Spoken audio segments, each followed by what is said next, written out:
We've decided that I'm finally not sunburnt enough that I can be seen on camera again. Hi everybody, my name is Maddie and welcome back to my channel. I'm an idiot and I had a picnic with my friend last week and I got really sunburned and now my whole face is peeling. But the dumbest part was I wore ripped jeans, so I managed to just burn my knees. So if I wear shorts, I look like an absolute idiot. But it's fine. I brought this on myself. So I thought I would film a little video today because it seems like this is what I do when I can't be bothered to do schoolwork anymore because I've done so many readings today, and I think if I have to do another one, I'm gonna go crazy. So I need a break to talk about other readings, like book readings. They're different from school readings. So, what I wanted to talk to you about today is the film I'm Thinking of Ending Things. So, at the very end of August, I read I'm Thinking of Ending Things, which is by a Canadian author, Iain Reid, and then right at the beginning of September, Netflix released a film adaptation to that movie, and I watched it. I did the things. We have thoughts. So I'm going to split this up into a non-spoiler review and then a spoiler review because there's so much that I want to talk about. Honestly, I was working, so we had to take breaks so I can go and do my rounds, and the breaks didn't help. The movie just felt like it was dragging on forever. So general thoughts, I definitely thought that the book was much better than the movie. I think one of the biggest things in the book is the pacing. So the way that the narrative is driven in the movie is they don't have those like flash forwards that happen in the book. So in the book you go back and forth between the conversation that they're having in the car and then people reflecting on whatever has happened at the end of the book. So there's kind of these conversations of like, oh well, everything seemed like it was okay, or they didn't appear to be any problems, and them trying to like reconcile that fact with what happens. So even though the conversations in the car are really stilted and awkward between the two characters, which is totally intentional, you get these like breaks from them, and those breaks also provide a lot of mystery, which to me kept me invested in the story because I wanted to know what happened, and I was trying to take all those pieces that they were giving us in the flash forward and find a way to connect them to what was happening in the part of the book that I was reading. Then, in the film, they completely get rid of these flash forwards. Not only that, they also get rid of the flashbacks. In the book, like the narrator takes a lot more time to go back to like the beginning of her and Jake's relationship and discuss how that developed and how that came to be, and that exists in a much minor capacity in the book, and there's not really full flashbacks, it's just kind of brief conversations. And the movie made these conversations in the car so long by getting rid of those flash forwards to the point where, like, I swear sometimes you're just, like, listening to their awkward, stilted conversation in the car for, like, 30 minutes. And it's really, really painful to get through because there's nothing tethering you to the future. There's nothing, like, pulling you forward. You don't have that element of mystery or that piece of the puzzle that you're trying to figure out in the same way. So that was one thing that I found that the movie really struggled with. The ending is a whole nother thing, but that's something that I'm going to get into in my spoiler review. To give the movie some credit, Toni Collette and Daniel Lewis, I don't know if I'm pronouncing that right, my man Remus Lupin, they play Jake's parents and they both do a phenomenal job. That whole scene in the house was my favorite part of the movie because things just kept going crazy. They kept like switching so much. Like you definitely got that element of like psychological horror thriller where you're like, what the hell is going on right now? So that was a piece of the movie that I really loved. The dual Jessies who play our leads, they were also really good, but I think just because the dialogue that they had wasn't as interesting, we didn't really get to see as much of their range, whereas Toni Collette and Daniel Lewis just get to be like absolutely crazy, and I loved it. I was living for every moment of it. I didn't realize that Daniel Lewis was in this movie, and then when I saw him, my like little heart leapt for joy. I love Toni Collette too, and just her maniacal, like, laugh just brings something out in me that I absolutely love. One of the other things that I think that the movie did really well is because they didn't have those flash forwards, they planted a lot more clues throughout it so that you could be following along and figuring out what was happening. So these are little things that are like hidden in the photos, or like the elements of things that are around Jake's house that kind of connect to other things that have happened with the narrator. So that's really interesting to me, that they didn't entirely like just strip it, the flash forwards. They decided to try and build that connection and that sense of mystery through something else, which was really interesting for me. I was watching it with a friend and they hadn't read the book, so for me, when I was seeing those things, I was like immediately picking up on them because I was aware of where the story was going. But I think that that's really interesting to be able to have your audience participate in the film in that capacity. Other minor things to mention on before I get into my spoiler review. The fact that it's not a Dairy Queen in the film is just really funny to me because they try so hard to make it seem like it's a Dairy Queen. They do like the blizzard flip and they have like the red spoons and everything, but it's some like weird knockoff ice cream shop. It's like they couldn't get the rights to Dairy Queen. I definitely googled it and the director was straight up like, yeah, I couldn't get the rights to Dairy Queen, but we tried. Other things that I enjoyed about the film, I definitely didn't like the ending in the film as much as the ending in the book. I also did find it a little bit frustrating that some of the like minor characters in the book, like Jake's brother and things like that, that help lead to the finale, got left out. Okay, spoilers. This is your chance to turn it off, go watch the movie or read the book, and then come back and hear what I have to say. Or if you don't care about spoilers, stick around.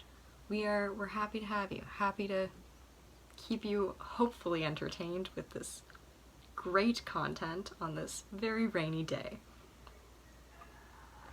Okay, things about this movie that were difficult. The poem. Can we talk about the poem that she reads? She decides to like recite poetry, and I swear this poem is 5 minutes long. I was sitting there just like, when is this going to be over? And then when the poem comes back up later when she finds it in Jake's room, I was like, dear God, please don't have her read this again. Those car scenes were so long and they could have been made so much shorter in order to keep the film going. The telephone conversations don't exist in the same capacity in the film as they do in the book. She just like minor gets these calls from herself and you only hear the voicemails, I think, twice, which was a little bit frustrating because I found the phone calls really fascinating. Though I did find it really interesting that as Jake changes his name for her from like Lucy to Lucille to like all the different names, it also was reflected on her phone. I thought that was like a really interesting little nugget that they hid in the film that definitely helps you piece together Jake's mental state as you move towards the end of the film. The end of the film. Let's not get there yet. The paintings. So the paintings in the basement are a lot less creepy in the movie, which I was a little bit disappointed about. I really liked the idea of like these unhinged self-portraits just being kept in like some dank laundry room. It was very, very horror-esque to me. And in the movie they're just kind of like these like, I want to say boring paintings because they're good paintings, but there's not that element of Jake's personality leaking through the paintings in the same way that it was in the book. And that's what I think I found frustrating, because in the book, like, the paintings is one of like the first like real windows you get into like something is not right here and Jake is not okay. And that's something that you don't get the same experience with in the film, which I found frustrating, even though it is kind of counterbalanced by some of those elements of the like janitor's clothes being found in the washing machine and the things being found online. I do love in the film, like I mentioned, not only Toni Collette and David Thiel's performances, but the way that that scene keeps like breaking works really well with this narrative of Jake imagining everything, because you can definitely tell he keeps trying every time that he sees that something's not going right with Lucy, or figure out how she doesn't fit into his life, you can see him trying to like correct and be like, well, maybe if my parents were this way, then she would see this compassionate side of me and she would love me and she would stay with me. Or maybe if this happened with my mom, then we'd be able to build a better relationship. Or maybe if she wasn't in physics, if she was a writer, if she was doing this. They try and build up all these different aspects in the same way that I think the film does a really good job of tying the narrator and Jake together, so that you really can tell that she is a manifestation of his own mind, in the sense that the paintings she finds in the basement are her own paintings. The poem that has been written is her own poem. So in some way, it's not only Jake's journey to figure out whether he's lovable, it's his journey to figure out whether he can love himself, because he's taking all these traits and the things that either he thinks are good about himself or things that he struggled with, and he's putting them on this image of this other person in his mind, which is supposed to help him grapple with and come to terms whether those are pieces of his identity that would be well liked in the public sphere, sorry, I can't say that word, with other people. And I thought that was really fascinating. If you're gonna watch any of the film, like, I found the film really, really difficult to get through. I didn't have a lot of motivation. Just go for that chunk where they're at the house. That's the most interesting part of the film to me, and I think it's the part of the film where they do the best job of balancing the narrative that is told in the book, but also using the media of film in order to enhance and change that narrative while still getting the same message across. I'm always interested with that when they adapt books to film, because obviously there's some things in books that don't work the same way in movies. So I think it's really interesting to look at some of the creative license or decisions that they make in order to have that work better on film. I think that's another reason I was really disappointed with the paintings, is because to me, I love books that have artists in it, but I don't think, like, no matter how good the writer is, you can never like completely visualize or fully understand what that portrait or that piece that the character has created would look like. So I think I was really ready to see what kind of prop person or artist they got to put together these like really creepy, weird paintings that Jake had done in his basement, and the fact that they were like more like these like flat landscapes kind of fell flat for me, because that was something that I was really looking forward to seeing on screen. Alright, I think it's time we talk about the ending. So, in the book, Jake slowly starts to become, I don't want to say unhinged, but he loses his tether on the narrative that he's creating, and the language in the book changes from like first person singular, where it's using I, and it's slowly changing to use plural nouns like we and they. So you get the implication that Jake is struggling with some sort of dissociative identity disorder, where he has like multiple personalities, and he's using these multiple personalities as a way to grapple with his own life and try and manifest the people in the community and the supports that he wishes he had. I did think the use of language in the book is really fascinating as a way to have your characters, or not your characters, we're real people, have your audience recognize what is going on and be able to put together the final pieces of the puzzle. However, I do have some issue with horror or thriller novels using mental illness as like a cliche or a plot point in some way, because I think it's really unhealthy to portray these people as like unstable, violent individuals. And even though the only violence that Jake ends up inflicting is on himself, I think it's still, I don't think you're meant to feel sympathy for Jake. I think you're supposed to feel like unsettled and uncomfortable by him, which isn't great when we look at destigmatizing mental illness and having better conversations about that. It's the same reason that while I think the movie Split seems fascinating, I struggle with wanting to watch it, because I don't think things like dissociative identity disorder and schizophrenia are often villainized in the way that they're portrayed, and having more media continue to visualize them and have that be the only form of representation that they ever receive is in no way helpful to the process of normalizing the conversations around that and providing representation so people who are struggling with those like illnesses can see themselves seen and properly representative and not see themselves as like something to be feared, because that really prevents people from coming forward. So that's my little PSA. I think I mentioned it in my August wrap-up that there was something about the end that bothered me.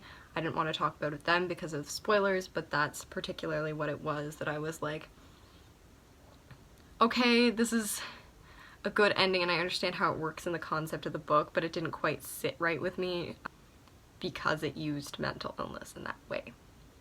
The film, on the other hand, goes haywire at the end. I don't think they make the implication that the janitor and Jake and everyone are one in the same way. I think those implications are, or those conclusions are drawn largely from clues that were left earlier in the film and not from like the culminating final scene. The introduction of animation at the end of the film is particularly odd to me, like when the janitor's sitting there and he sees the Dairy Queen knockoff jingle being played. I understand that that's supposed to draw another connection in parallel to Jake, but it didn't quite fit in the context of the film. And then all of a sudden we have the janitor like walking naked with this like pig through the school, which is also supposed to provide some sort of tether like back to the farm. But I just like, I couldn't take any of it seriously because it didn't fit in the narrative of what the film was showing me. Even when some of those like leaps to unbelievable things were happening in Jake's house with his family, it still maintained the like fabric of reality. And I understand that if Jake is supposed to be becoming unhinged at the end of the film, some of those like barriers to reality are going to be split and be pulled apart. They took it too far to the point that it didn't fit with the narrative that they'd already constructed in the film, if that makes sense. The ending, I did a lot of research about this afterwards because I heard that people, before I had watched the film, I heard that there was a lot of mixed reviews on the ending. The final scene of the film, I guess, is taken from a film, A Beautiful Mind, which Russell Crowe, and I think that movie also follows someone with a mental illness. I don't know if he has schizophrenia. I should do some research on that and get back to you. Hi, me from the future. He does have paranoid schizophrenia. But I wonder if there's a kind of parallel that they're trying to draw there, or if the director was trying to do a better job of portraying mental illness or dissociative identity disorder in a better light by giving Jake this final moment and this final song and having him appreciated and represented by this group of people. But it didn't fit in the context of his personality for me or the context of the rest of the movie. Like, there is this whole interpretive dance scene that also happens. I'm okay with weird, but the weird has to make sense within the universe that the film has created for me. And I felt like it kind of came out of nowhere and the audience was kind of blindsided, where I was like bored for most of the film by these conversations that were happening between our two main characters. And then out of nowhere, I was like completely lost on this like Willy Wonka land of strange narrative and fantasy woven together in some way. The other element that I don't quite get at the end is everyone in the audience has like really bad old people makeup on. And I don't know if this is supposed to be like a representation of these other personalities and these other people that he's created in his mind are dying in the same way that he feels like he's dying, and this is his final goodbye to them. I don't know. I'm gonna stop rambling about things that I don't understand and leaving open-ended questions for you. Here's what I'm gonna say about the ending. Films and books should be complicated in the sense that they should require their audience to be critical thinkers. as a reader and a person who consumes media, I want to be actively involved. I don't want to be spoon-fed. I like when the writer or director expects me to be an active participant in the watching of the film in order to better understand the narrative. With that being said, I don't think I should have to spend 35 minutes reading Wikipedia articles and interviews with the directors in order to be able to get a tiny sliver of a grasp of what happened at the end of the film. With the book, there was still a sense of like, I think I know what happened, but I'm not sure, and I did a little bit of research to kind of confirm my suspicions and align that with other people's thoughts. But it wasn't like me trying to understand some strange reading that a prof's assigned where I have to reread it 6 times, and I felt like with the film, like I could rewatch that film over and over and over again and still not understand what the ending is. And for me, there was like a huge disconnect where I like finished the film and I was like, cool, this is something that I now never have to watch again, and I am so grateful for that. So, in summary, the best part of the film is the part at Jake's house with his parents, and Tony Collette and David DeLewis, I probably said his name like 6 different ways in this video, are the best parts of the film. If you want to watch those, I would highly recommend. Otherwise, I would definitely recommend reading the book over watching the movie, particularly for the ending, and because the book does a better job of pacing and keeping the audience or the reader engaged throughout the book, whereas there are parts in the film where you could most definitely like fall asleep and wake up 15 minutes later and probably not miss anything major. Sorry, I'm just blasting this film now. I would definitely give the film like 1 or 2 stars. Like it's not great, and I think I gave the book 4 stars. So that gives you an idea of where they both sit in my mind. Yeah, so this is kind of my first time doing a book to film comparison. If there's things that you would like to see me do book to film comparisons of, please let me know. You can leave a comment down below, or if there's other ways you'd like to see this video structured or laid out, please let me know and I will definitely keep those in mind for the future. In the meantime, please subscribe to my channel and like and comment videos. I love hearing feedback and getting suggestions from all of you of what you would like to see. I try to post videos at least once a week. I'm just kind of working on a free-form schedule right now of whenever I get bored with class and need to sit down and record, then boom, we got another video. I also have a blog that will be linked down below. I have not updated it in a really long time. That is something else that I need to deal with this week once I finally get through these readings that I have to do. And my Goodreads and our Instagram are also linked down below if you want to follow along with me and see what I'm reading or what other books that I've read this year. I finally hit my goal for 2020, which is to read 50 books. So that was super exciting. Yeah, that's it. I'm gonna stop procrastinating and go back to doing my schoolwork now, but thanks for watching.